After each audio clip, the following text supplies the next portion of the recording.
Quando alguém passa mais tempo na solidão do que é considerado normal, as pessoas começam a se preocupar. O que está acontecendo com essa pessoa? Ele está bem? Ela está deprimida? E então dizemos a eles para irem lá, conhecerem pessoas e se conectarem. Os humanos são animais sociais, dizem eles. Ou, faça o que fizer, não se isole. Isolar-se é ruim para você. Mas muitas vezes, raciocínios como esses parecem cair em ouvidos surdos. O indivíduo em questão não quer socializar e não está interessado em um relacionamento ou em fazer amigos. Essa pessoa só quer ficar sozinha. O isolamento social autoimposto é uma questão complexa. Eu sei que é complexo porque eu mesmo experimentei isso. E para ser honesto, ainda estou experimentando isso até certo ponto. Veja, a meu ver, o isolamento social nem sempre é imposto.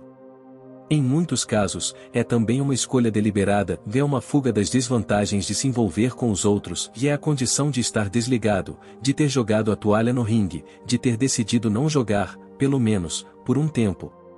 Enquanto admito sem hesitação que tal atitude nem sempre é saudável. Embora o isolamento social autoimposto seja um retiro nos limites seguros do espaço privado, também nega interações sociais com outras pessoas. É um desembaraço da vida pública, um refúgio na mente no microcosmo individual. Isso poderia deixar alguém sujeito a problemas psicológicos, ressentimento, visões distorcidas do que está por aí e câmaras de eco odiosas na internet. Ainda assim, acredito que o isolamento social é compreensível, mas também um sintoma do que significa ser humano. Então, por que muitas pessoas optam por ficar sozinhas e isoladas? Quais são suas motivações? E existe uma solução para esse fenômeno? Este vídeo explora o isolamento social e por que ficar sozinho nem sempre é por acidente e muitas vezes é uma escolha. Isolamento social e solidão não são sinônimos, pois são duas coisas distintas. Pode-se estar socialmente isolado, mas não solitário, vivendo feliz na própria companhia. Mas também podemos estar no meio de uma multidão, ter muitos amigos e outras conexões sociais e sentir-nos solitários. Dito isto, é comum que alguém socialmente isolado se sinta solitário devido à falta de interação social. Poderíamos também afirmar que o isolamento social é uma situação objetiva e embora em muitas formas de graus, e enquanto a solidão é uma experiência subjetiva. Consequentemente, algumas pessoas socialmente isoladas raramente sentem solidão, enquanto outras sentem. Mas isso não significa que as pessoas socialmente isoladas que não vivenciam a solidão estejam isentas de problemas. Eles poderiam ter problemas subjacentes que facilitam sua tendência de ficar longe das pessoas. Por exemplo, existe uma condição mental chamada transtorno da personalidade esquizoide, que se caracteriza por não necessitar de interação social e ter preferência pela solidão. Mas as pessoas que sofrem desta condição também carecem de alegria e prazer. Passei por vários períodos mais prolongados do que chamaria de o isolamento semissocial.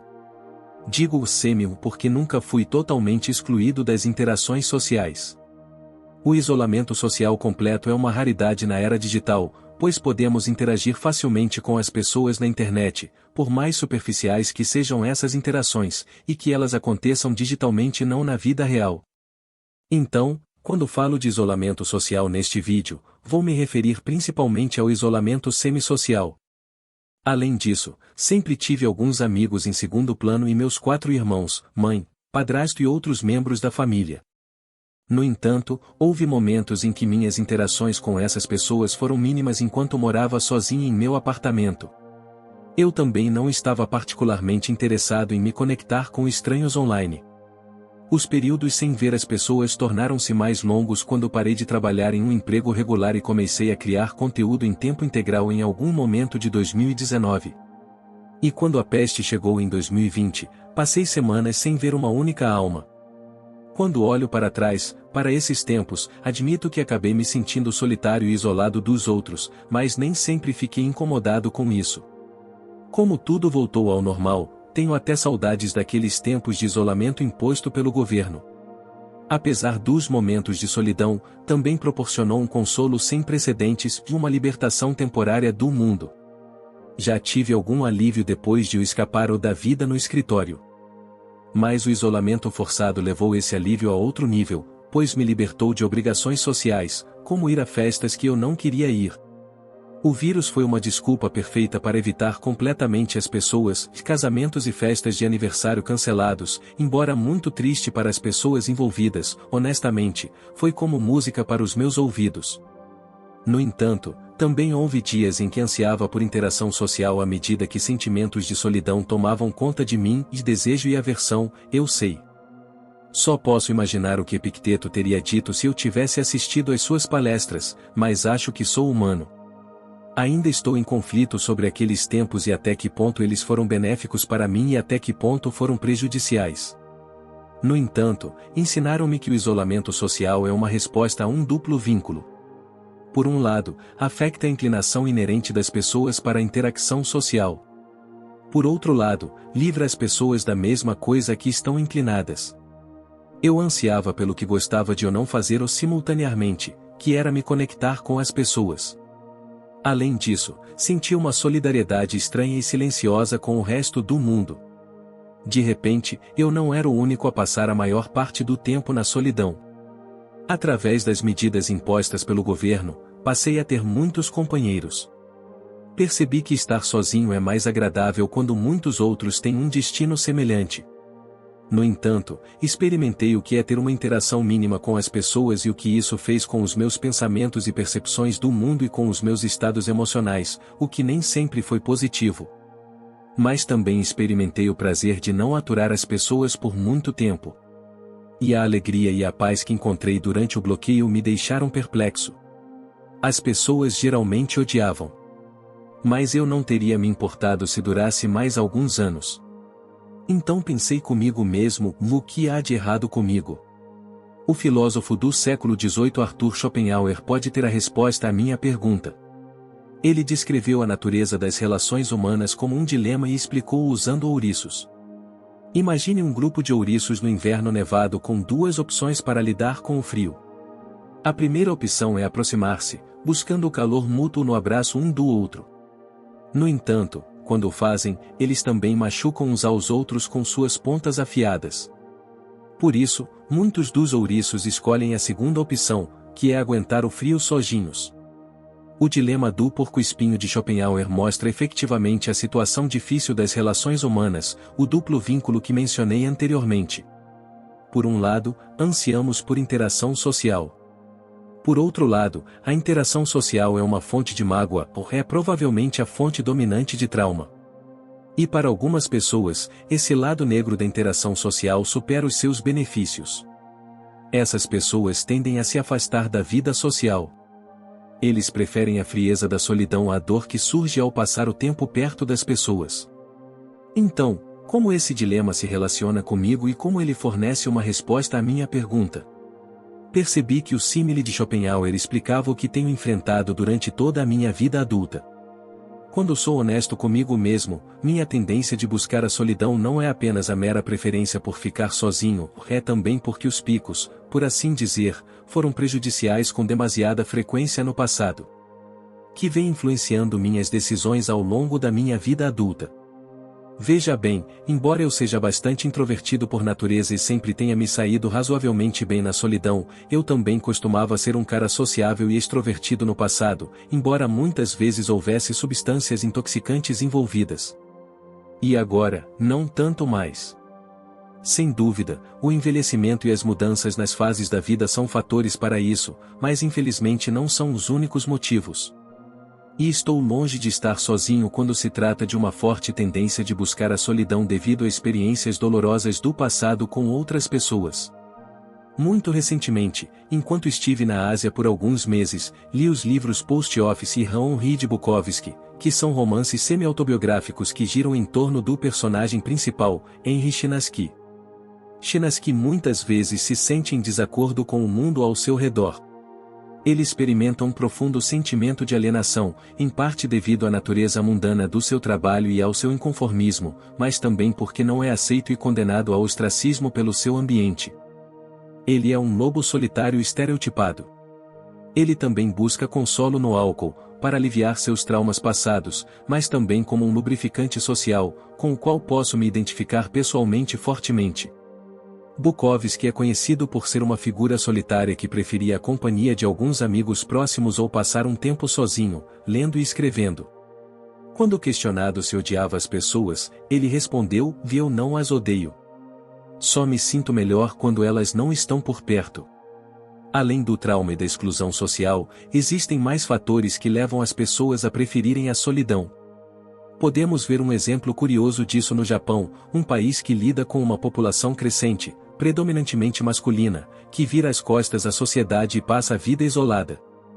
Essas pessoas são chamadas de hikikomori, que significa o retraimento social.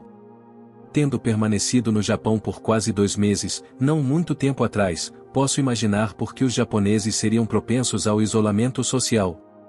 Na minha experiência, o Japão é um lugar utópico. É incrivelmente seguro, muito estruturado, bonito e bem organizado, e tudo ali parece se mover em harmonia quase perfeita, desde as pessoas nas ruas até o transporte público. Mas, ao mesmo tempo, considero os japoneses muito hierárquicos e difíceis de se conectar, o que pode ser em parte devido à barreira linguística, e parece haver muita pressão social sobre essas pessoas.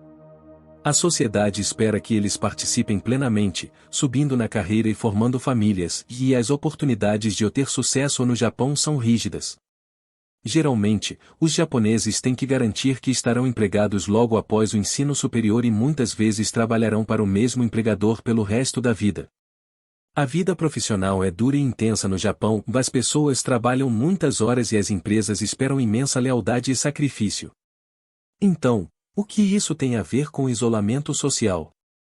Podemos dividir aproximadamente os hikikomori em 2 grupos. O primeiro grupo perdeu a oportunidade durante a chamada década perdida do Japão, uma época de crise econômica.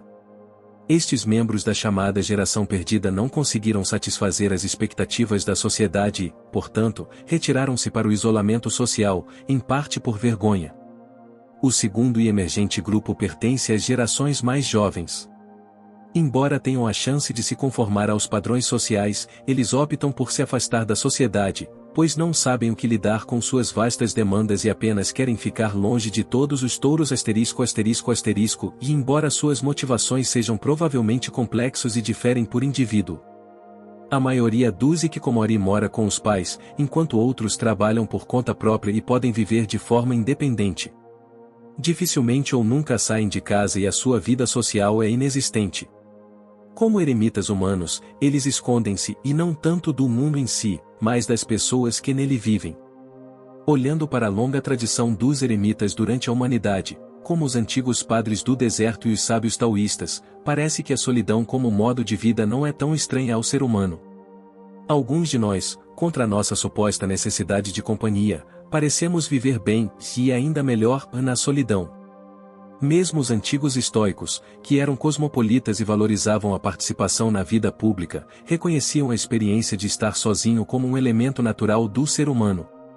Epicteto afirmou: mas ainda assim é preciso preparar-se também para isso, isto é, ser capaz de ser autossuficiente, ser capaz de comungar consigo mesmo, ou assim como Zeus comunga consigo mesmo, e está em paz consigo mesmo, e contempla o caráter de seu governo, e se ocupa com ideias apropriadas a si mesmo. Também devemos ser capazes de conversar conosco mesmos, para não precisarmos dos outros, para não ficar sem saber como gastar nosso tempo. Meus momentos de solidão nem sempre foram prazerosos. O sábio psicólogo Carl Jung também nos alertou por diversas vezes como cuidar da nossa mente é importante. Já experimentei solidão e alguns sintomas de depressão no passado. E em meio à peste, a ausência de pessoas ao meu redor, sem ver uma única alma durante semanas, começou realmente a me incomodar. Não, afinal não sou um sábio. Eu também preciso de interação social, embora possa ser menos que o normal. Neste oceano de solidão, fiquei sozinho comigo mesmo de uma forma sem precedentes. E mesmo que eu conseguisse, descobri que o eu nem sempre era uma boa companhia. Na solidão, a pessoa fica propensa a pensamentos prejudiciais e excessivos. Muitas vezes, as conversas consigo mesmo tornam-se mais prevalentes e a ausência de pessoas com quem compartilhar os pensamentos resulta no engarrafamento desses pensamentos e, na pior das hipóteses, eles se transformam em um tumor analítico que atormenta a mente. Muitas vezes subestimamos a presença de outra pessoa, alguém que ouve e pode transformar e desmascarar as nossas distorções cognitivas e reflexões destrutivas. Alguém nos dizendo que o mundo não é tão terrível quanto acreditamos ou que nosso pensamento deriva de preconceitos pessoais em vez de informações factuais. Outras pessoas nos iluminam e refrescam as páginas de nossas mentes. Durante os longos períodos de solidão, comecei até a sentir falta do meu antigo emprego e dos meus ex-colegas de trabalho, e não me importaria de participar de uma reunião chata se isso significasse alguma interação social. Às vezes, olhava para trás com nostalgia, para as conversas no espaço de trabalho, as piadas, os sorrisos, quase esquecendo as suas facetas menos agradáveis. Inesperadamente, pelo menos para mim, senti nostalgia do que havia escapado, então percebi que, embora não me arrependa de ter escolhido trabalhar sozinho em vez de entre pessoas, ficar muito desolado também não era bom. Pelo menos não para mim. Os riscos do isolamento social estão bem documentados. Extensas pesquisas relacionam o isolamento social à depressão e ansiedade, aumento do estresse e diminuição da autoestima. Existem também riscos para a saúde física, como o sistema imunológico enfraquecido, aumento da inflamação e problemas de sono. Mas a extensão destas questões depende da personalidade de cada um, ou alguns se dão bem na solidão e outros não suportam ficar sozinhos. No extremo, do ponto de vista social, temos eremitas que escolhem o isolamento, são autossuficientes e encontram grande paz e contentamento na solidão. Em muitos casos, estes indivíduos adotaram um sistema de crenças espirituais ou filosóficas que dá sentido ao seu estilo de vida, por exemplo, um eremita cristão que passa a maior parte do tempo em oração, experimentando um profundo sentimento de conexão com Deus, que é tão gratificante e significativo que torna obsoleta a necessidade de interação social mundana. Mas para a maioria das pessoas, esse estilo de vida provavelmente não é ideal ou desejado. No entanto, muitas dessas pessoas ainda buscam a solidão por diversos motivos e precisam de interação social. Existe uma solução para eles? Pela minha experiência, explorar as motivações pelas quais busco tanto a solidão tem sido útil. Para mim, essas motivações são multifacetadas. A solidão me permite fazer trabalhos criativos e de introspecção, por exemplo, o que considero positivo. Mas poderia haver razões negativas baseadas no medo, como esconder-se das pessoas, ansiedade social, vergonha, culpa e experiências passadas dolorosas. Estaria mentindo se dissesse que só tenho motivações positivas. Infelizmente, eu não. Schopenhauer teve a ideia de enfrentar o dilema do ouriço ao procurar socializar de uma forma que minimizasse tanto o frio quanto os picos dolorosos. O que ele descobriu é interessante. Ele propôs que, para evitar a dor da interação humana e a solidão do isolamento social, deveríamos praticar a educação e boas maneiras, o que nos permite interagir com as pessoas, mas mantê-las à distância. É claro que, como admitiu Schopenhauer, esta abordagem tem um grande problema e a necessidade de calor mútuo não será adequadamente satisfeita.